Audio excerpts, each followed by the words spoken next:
Workout किए हैं लोग, मतलब क्या है पूरा मुद्दा?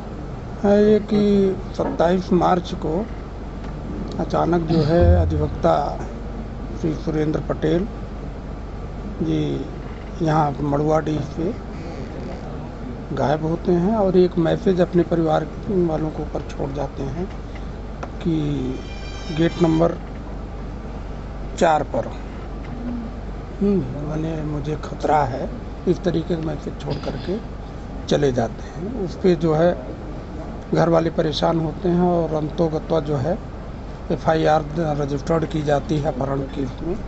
और चूँकि अधिवक्ता थे इसलिए जो है और भी संजीदगी के साथ जो है पूरी टीम, हमारी सर्विलांस टीम, FOG टीम और स्थानीय थाने की टीम, पूरी टीम, हमारे DCP साहब जो टेक्निकल हेड रहे, एकदम पूरा का पूरा जुट गए। और किसी तरीके से पहले तो कुछ मिल नहीं, क्योंकि पुराने जितने भी नंबर थे सब बंद कर लिए गए थे। तो बीच में कहीं एक सेकंड हैंड मोबाइल खरीदा था, उसकी सूचना पे जब वो कराया गया तब जा कर के इनका लोकेशन ट्रैक हुआ। सबसे बड़ी बात कि इस बीच में 15-20 दिन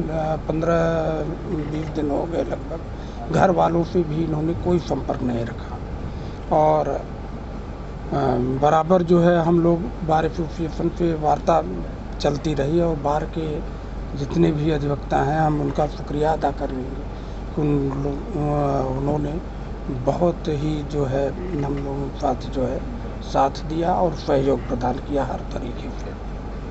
और इस तरीके से हमारी टीम सफल जो है कल इलाहाबाद से जो है इन्हें सुरेंद्र पटेल जी को जो है बरामद करके लाई है। किन बैंकों से इन्होंने लोन लिया था या क्या चीज़? अब बैंकें तो कई हैं, बैंकें तो 7-8 हैं। जैसे कुछ इंस्टेंट लोन वगैरह लिया था जो है, क्या है इस तरह से? हाँ, लोनिंग लेते थे, पहले तो लोनिंग लेते थे आपस में ही, एकदम घर का जो है एकदम ट्रांसफ़र, उससे पैसे कुछ अर्जित करते थे 5,000 ट्रांसफ़र करके।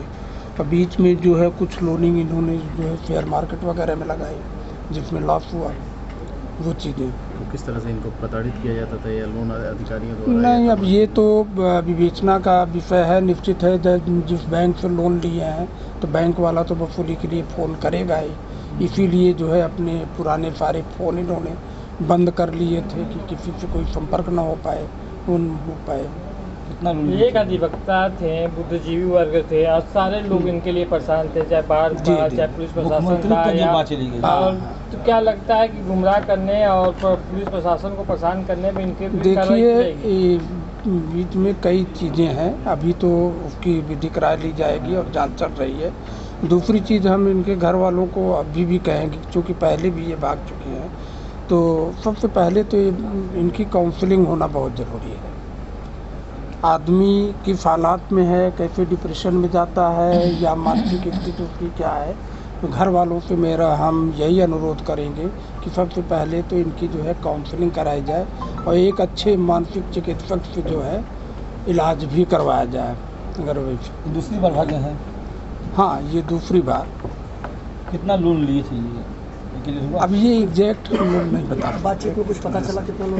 इन्होंने 4.5 लाख की, हाँ, लगभग 4-5 लाख के बीच में है। जब बाहर वहाँ थे तो कोई मदद भी कर रहा था इनकी? नहीं, अभी तक नहीं। किसी से 7-8 हज़ार रुपये खुद इनके पास थे जो ले करके गए थे, वही सब खर्च कर रहे।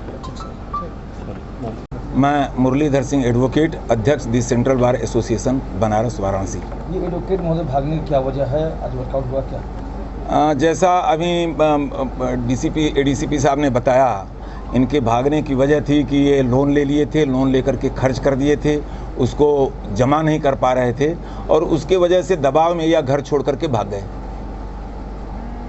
क्या वजह था इनको घर छोड़ भागना? कहीं पैसा जुआ हुआ करते थे या सट्टेबाजी? पता यह भी चला है कि ये गेम खेलते थे और गेम में पैसे लगाते थे। और यह बड़ी विचित्र सी बात है कि एक अधिवक्ता होकर के ऐसे फन में ये फंसे थे, इस पर हम लोगों को भी अफसोस है। कई बातें चली थी कि इनकी शादियाँ हो चुकी हैं, क्या है? वो इनका घरेलू मामला है। जैसा पता, चूँकि हम लोग बराबर पुलिस के और इनके परिवार के संपर्क में रहे हैं, इनकी पहली शादी टूट चुकी थी और डाइवोर्स शायद हो गया था और उसके बाद इन्होंने दूसरी शादी की और दूसरी शादी की पत्नी भी इनसे अलग रह रही हैं। वजह क्या है, ये जुआ या गलत काम? अब ये तो ये बता सकते हैं, लेकिन जो निकल करके आया सामने ये ऐसा ही लगता है कि इनको। घर वाले जब आपका सहयोग कर रहे थे तो आप लोग को बताया गया था कि लोन लिए थे, घर वाले ने इस तरह का कुछ बताया था आप लोग? घर वालों ने यह तो नहीं बताया कि लोन लिए थे, लेकिन घर वाले पुलिस का भी सहयोग कर रहे थे और पुलिस की कार्रवाई पर, कार्यशैली पर ये लोग संतोष भी जाहिर कर रहे थे, क्योंकि पुलिस इनके भाई राजेंद्र जी जो यहाँ इस समय हैं, इनको लेकर के बराबर 6-7 दिन एक एक जगह सीसीटीवी फुटेज ये सारा चीज़ देखना दिखाना, तो इस वजह से हम लोग भी पुलिस के प्रति और पुलिस की कार्यशैली के प्रति आश्वस्त थे और इसीलिए हम लोगों ने लगातार हड़ताल नहीं किया। आप लोग मुख्यमंत्री के पास गए थे जब ये इनका अपहरण का एक मामला लेकर के, लेकिन जब अब केस खुल चुका है और ये समझ में आ गया कि ये अपहरण नहीं है, ये खुद से गए, तो इस तरह से इन्होंने धोखा दिया, तो बार का अगला कदम इनके खिलाफ अब क्या होगा? मैं साधुवाद देता हूं अपने यशस्वी मुख्यमंत्री माननीय योगी आदित्यनाथ जी को कि मेरे एक बार कहने पर उन्होंने इसका संज्ञान लिया और संज्ञान लेकर के उन्होंने कमिश्नर साहब, पुलिस कमिश्नर को उन्होंने इस पर हिदायत दी और पुलिस कमिश्नर वाराणसी की पूरी टीम ने जिस मनोयोग और जिस भाव से और जिस तत्परता से इस काम में लगे रहे, इसके लिए हम उनको साधुवाद देते हैं और इसकी सराहना करते हैं। हम बार एसोसिएशन इनके खिलाफ कार्रवाई करेगा।